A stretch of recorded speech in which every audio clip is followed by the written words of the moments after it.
小朋友暑假预制小吃完成。今天又给小朋友做了一大盘的小酥肉，自己做的小酥肉金黄酥脆，放凉也不会回软。你可以一次性多做一点，放进冰箱冷冻，随时吃随时炸。平底锅里不用放油，来点花椒，咱们把这个花椒给炒香，盛出来放在案板上，用擀面杖擀碎。这个花椒碾成粉，碾碎一点。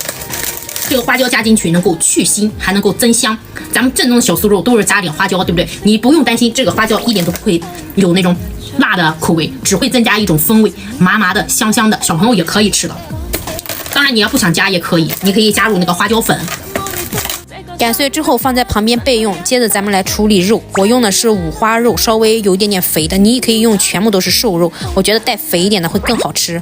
咱们给它切成条状，然后腌制。刚刚的花椒粉一半放进去，然后加入食用盐、味精、生抽、胡椒粉，少量多次的加水进去。咱们一定要把这个水给它抓进去，抓完之后喷上食用油。先把小酥肉给腌制上，这腌制的话只需要15分钟啊，不宜时间太长，因为我们加了盐又加了水，时间太长的话，那个盐也容易把肉里面的水分又煞出来，那么我们做到的打水就没有什么效果了，所以我们只需要腌制15分钟到20分钟就够了。接着调小酥肉的糊糊，我直接用的是红薯淀粉，我觉得做小酥肉红薯淀粉更好吃一点。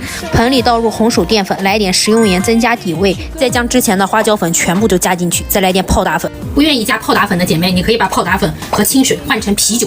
如果你给小孩子吃的话，我就不建议大家放啤酒了啊。还有一个就是不要放鸡蛋，放鸡蛋放凉了之后，这个小酥肉会回软。咱们少量多次加清水进去。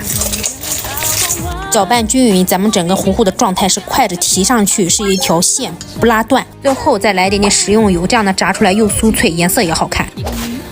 咱们起锅倒油，好多姐妹问我炸东西用的什么油，我用的是菜籽油。菜籽油的话颜色比较黄，炸出来的小酥肉会更金灿灿一点。其实其他的油也行，但是我们家吃习惯了用菜籽油。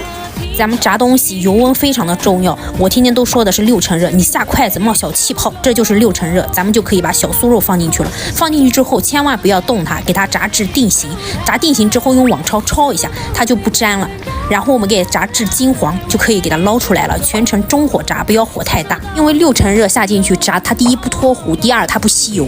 小酥肉第一遍已经炸好了，你要想让它更酥脆，那你就要第2次复炸一次，那口感会更酥脆更好吃。但是我们今天做了这么多小酥肉，肯定一口气是吃不掉的。那咱们第一遍炸完之后给它放凉，咱们就可以给它放进保鲜袋里面冷冻储存。你可以做小酥肉汤啊，还可以吃麻辣烫的时候放点小酥肉，也可以拿出来直接空气炸锅复炸一下，或者放进油锅里复炸，也特别的方便。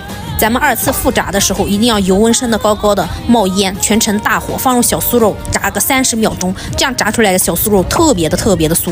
小朋友暑假预制小吃完成，你就按照我这个配方去做这个小酥肉，保证金黄酥脆，放凉了也不会回软，真的巨好吃。而且里面的肉充满了汁水，一点都不干巴。